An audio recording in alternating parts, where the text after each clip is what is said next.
ಸಾಗರ ನಗರದಲ್ಲಿ ಇತ್ತೀಚೆಗೆ ಸಾಗರ ಅಂತಲ್ಲ, ಅಂತಾರಾಷ್ಟ್ರೀಯ ಅಥವಾ ರಾಷ್ಟ್ರೀಯ ಮಟ್ಟದಲ್ಲೂ ಸಾಕಷ್ಟು ಈ ಸೋಷಿಯಲ್ ಮೀಡಿಯಾ ಮುಖಾಂತರ ಮುಖ್ಯವಾಗಿ ಯುವಕರು ಕೆಡ್ತಾ ಇದ್ದಾರೆ, ಹಾಳಾಗ್ತಾ ಇದ್ದಾರೆ ಅಂತ ಮಾಹಿತಿ ಬಂದ ಮೇರೆಗೆ ಸಂಪೂರ್ಣವಾಗಿ ಸಾಗರದಲ್ಲಿ ನಾವೊಂದು ಸ್ಪೈ ಮಾಡೋ ಸಲುವಾಗಿ ಸ್ಪೈ ಆಪರೇಷನನ್ನು ಮಾಡಿದ್ವಿ. ಈಗಾಗಲೇ ನಮ್ಮ ಜಿಲ್ಲಾ ಪೊಲೀಸ್ ಅಧೀಕ್ಷಕರು ಆಗಾಗ ನಮಗೆ ಏನು ಡ್ರೋನ್ ಕ್ಯಾಮ್ರಾಗಳನ್ನು ಪ್ರೊವೈಡ್ ಮಾಡ್ತಾರೆ. ನಾವು ಕೇಳಿದವಾಗ ಈಗಾಗಲೇ 4-5 ತಿಂಗಳಲ್ಲಿ 4-5 ಸಾರಿ ನಾವು ಡ್ರೋನ್ ಕ್ಯಾಮ್ರಾಗಳನ್ನು ತರಿಸಿ ಹಾರಿಸಿದ್ದೀವಿ.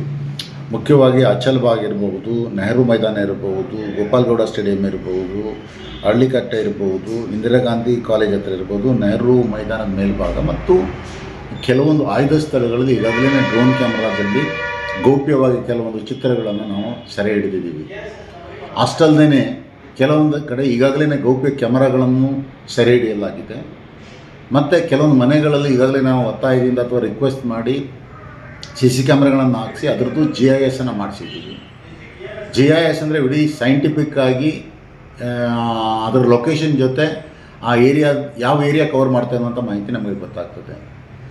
ನಮ್ಗೆ ಎಲ್ಲಿ ಸಂಶಯ ಬಂದಿದೆ ಅಥವಾ ಎಲ್ಲಿ ಸಾರ್ವಜನಿಕರು ಮಾಹಿತಿ ಕೊಡ್ತಾ ಇದ್ದಾರೆ ಅಲ್ಲಿಯ CC ಕ್ಯಾಮ್ರಾದ ಫುಟೇಜ್ಗಳನ್ನು ಈಗಾಗಲೇ ನಾವು ಸಂಗ್ರಹ ಮಾಡಿಕೊಂಡು ನಮ್ಮಲ್ಲಿ ಸ್ಟೋರ್ ಮಾಡ್ಕೊಂಡಿದ್ದೀವಿ. ನಾವು ಮುಂದಿನ ದಿನದಲ್ಲಿ ಏನು ಮಾಡ್ತಾ ಇದ್ದೀವಿ ಅಂತ ಹೇಳಿದ್ರೆ, ನಮ್ಮಲ್ಲಿ ಸಿಕ್ಕಂಥ ಏನು CC ಕ್ಯಾಮ್ರಾ ಫುಟೇಜ್ ಇರ್ಬೋದು ಅಥವಾ ಡ್ರೋನ್ ಕ್ಯಾಮ್ರಾ ತೆಗೆದುಕೊಂಡ ಮಾಹಿತಿಗಳನ್ನು ತಗೊಂಡು ಈಗಾಗಲೇ ಸುಮಾರು ಒಂದು 20ರಿಂದ 30 ಯುವಕರನ್ನು ಯೂತ್ಸನ್ನು ಐಡೆಂಟಿಫೈ ಮಾಡಿದ್ದೀರಿ. ಕೆಲವೊಂದು ವಾಹನ ಚಾಲಕರು ಇರ್ಬೋದು, ಕೆಲವೊಂದು ಸರಿ ಆಟೋ ರಿಕ್ಷಾ ಡ್ರೈವರ್ ಬದಲಾಗಿ ಬೇರೆ ಕೆಲವರು ಹುಡುಗರು ಏನು ಡ್ರಗ್ಸ್ ಹೊಡಿಲಿಕ್ಕೆ ಅಥವಾ ಮದ್ಯಪಾನ ಮಾಡಲಿಕ್ಕೆ ಆಟೋಗಳನ್ನು ತಗೊಂಡು ಹೋಗ್ತಾ ಇರೋ ಮಾಹಿತಿ ಗೊತ್ತಾಗಿ ಅವುಗಳನ್ನು ಸಹ ಈಗ ಐಡೆಂಟಿಫೈ ಮಾಡಿದ್ದೀವಿ. ಸದ್ಯದಲ್ಲಿ ಈ ಕುರಿತಾಗಿ ನಾವು ಒಂದು ಕ್ಷಿಪ್ರ ಕಾರ್ಯಾಚರಣೆಯಿಂದ ಸಂಪೂರ್ಣ ಇವರನ್ನು ಮಟ್ಟ ಹಾಕಲಿಕ್ಕೆ ಸನ್ನದ್ಧರಾಗಿದ್ದೀವಿ. ಇನ್ನೊಂದು ವಾರ್ನಿಂಗ್ ಏನು ಮಾಡ್ತಾ ಇದ್ದೀನಿ ಅಂತ ಹೇಳಿದ್ರೆ, ಒಂದು ಕೋರೆಕ್ಸ್ ಮತ್ತು ವೇಲಿಯಮ್ ಅನ್ನುವಂಥ ಟ್ಯಾಬ್ಲೆಟ್ಗಳ ಮಾರಾಟ ಈಗಾಗಲೇ ಮೆಡಿಕಲ್ ಶಾಪ್ನವರಿಗೆ ನಾವು ಕರೆದು ಮೀಟಿಂಗ್ ಮಾಡಿದಾಗ ನಾವು ಯಾವುದೇ ಕೋರೆಕ್ಸನ್ನು ಮಾರಾಟ ಮಾಡೋದಿಲ್ಲ ಅಂತ ಹೇಳಿದ್ವಿ.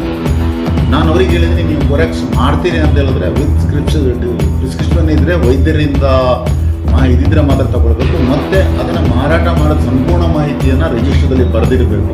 ಯಾವುದು ಅಮಲುಕಾರಕವಾದಂಥ ಡ್ರಗ್ಸ್ ಇದೆ, ಮೇ ಬಿ ವೇಲಿಯಮ್ ಟ್ಯಾಬ್ಲೆಟ್ಸ್ ಇರ್ಬೋದು, ಸ್ಲೀಪಿಂಗ್ ಟ್ಯಾಬ್ಲೆಟ್ಸ್, ಅದಕ್ಕೆ ಟ್ರ್ಯಾಕ್ ಕಂಪಲ್ಸರಿ ಮಾಡಬೇಕಂತ ಹೇಳಿದರೆ ಒಂದೊಮ್ಮೆ ಯಾವುದೇ ಮೆಡಿಕಲ್ ಶಾಪ್ ಓನರ್ ಈ ಕಂಟ್ರೋಲ್ಡ್ ಏನು ವಿವಿಧ ಡ್ರಗ್ಸ್ಗಳನ್ನೇನಾದರೂ ಮಾರಾಟ ಮಾಡೋದು ಯಾವುದೇ ಡಾಕ್ಟ್ರ ಚೀಟಿ ಇಲ್ಲದೇ ಅಥವಾ ಅದಕ್ಕೆ ಟ್ರ್ಯಾಕ್ ಇಲ್ಲದೇ ಕೊಟ್ಟರೆ ಅವ್ರ ಮೇಲೂ ಸಹ ನಿರ್ದಾಕ್ಷಿಣ್ಯವಾಗಿ ನಾವು ಕ್ರಮ ತಗೊಳ್ತೀವಿ ಅನ್ನುವಂಥ ಮಾಹಿತಿಯನ್ನು ಈಗ ನಾನು ಹೇಳ್ತಾ ಇದ್ದೀನಿ.